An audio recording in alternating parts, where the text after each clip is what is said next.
Hey, what's up? My name is Eric. Welcome to my Nurse Life Trail and Ultra Running. This video I'm going to be going over 3 plyometric exercises that I give my athletes to help them become a faster, stronger runner. What's this going to help do? It's going to help with mobility, agility, and strengthen those deceleration muscles so they can run faster, stronger downhill. If you are timid about running downhills, because just a lot of people are, these exercises will really help you along the way. But remember, this is for educational purposes only. If you choose to adapt this and put this into your own training plan, you do so at your own risk. So one of the reasons why I started doing this and why I encourage my athletes to do this is because a lot of endurance runners, ultra runners especially, only really practice or concentrate on their slow twitch muscles. When we're running slow, when we're jogging, when we're hiking, when we're walking, those are all slow twitch muscles.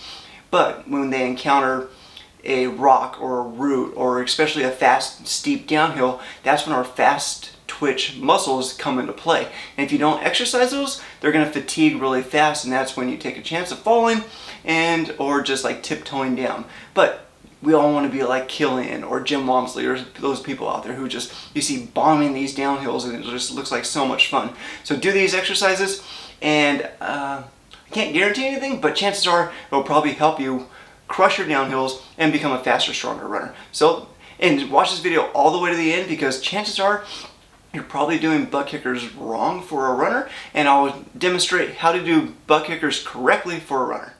Exercise number 1 is a falling lunge into a push-up. What you're going to need is 2 wedges. I linked to these below.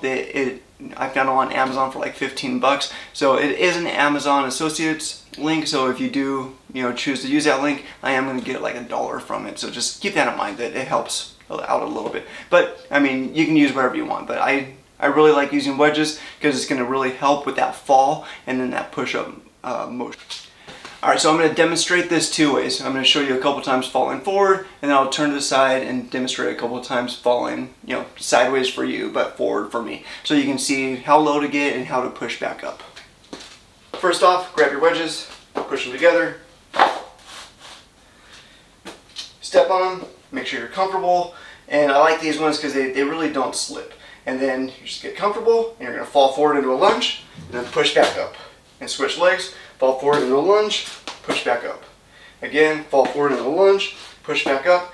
I recommend doing this 1 set of 10 until you get used to it and building into it, then eventually working into 3 sets of 10, 3 to 5 times a week. Now I'm going to turn sideways so you can see how deep we want to get into that falling lunge.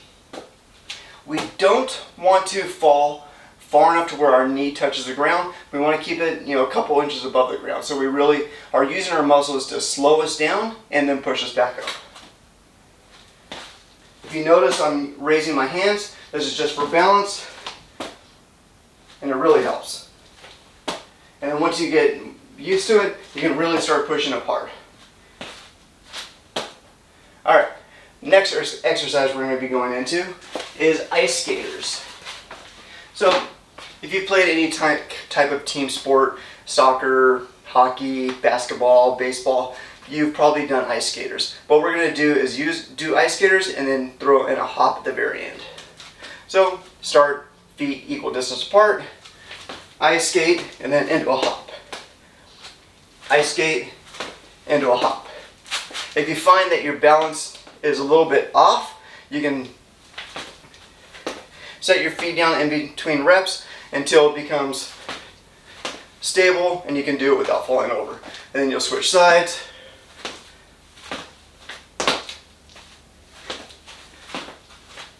And again, you're going to do that 1 set of 10 until you can work up into 3 sets of 10, 3 to 5 times a week. I'll do it from the side.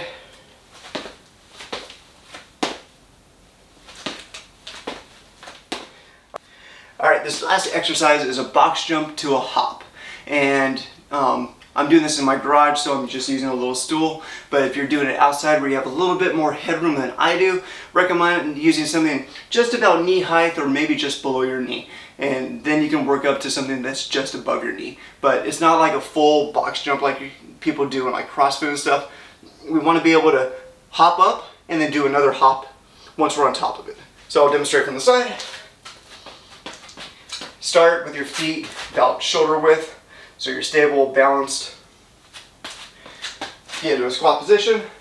Hop, hop. Back down. Squat position. Hop. One more time. Just make sure you're jumping on something that's stable, that you know is not going to tip over. A park bench, a box, an exercise box, or even a block wall or something like that. Alright, well, those look pretty simple, right? And I'm sure within a couple weeks or a month you're going to be noticing a big difference in your running, just your overall agility, mobility, and especially your downhill running. But I promised butt kickers, because butt kickers you're probably doing wrong, because a lot of people just were never taught correctly, especially for running. But before we get into that, I want to invite you to join the Minders Life community. Go to minderslife.com and you can check out if you want to work with me as a coach, or join the team and join our group coaching. That's where a lot of athletes start, just to fill it out. I also have like template training on there, just all kinds of stuff. Okay, now let's talk about butt kickers. A lot of people were taught with butt kickers, especially if you ever played a team sport or anything like that. The coach would just say, go do butt kickers, and you think it's just a stretch. And you pick up your knees, or your legs and your heels, and you try to kick your butt. But if you notice, if you look at my knees are pointing down, right? And then yes, this feels good for a stretch, but it doesn't help us as runners. Like, when do we ever run with our knees pointing down? If they are, like, chances are you're falling. So for runners, what we want to do is really try to pull our heels up to our butt nice and tight, so our knees actually projecting forwards in the way we want to run. So here, here, here. And you can start off just by doing this motion without actually hopping, and then start working in like a little kick, like how you see like those elite runners running and kicking. A little kick, touch, kick, touch, kick, touch. So when you speed it up, it's like this.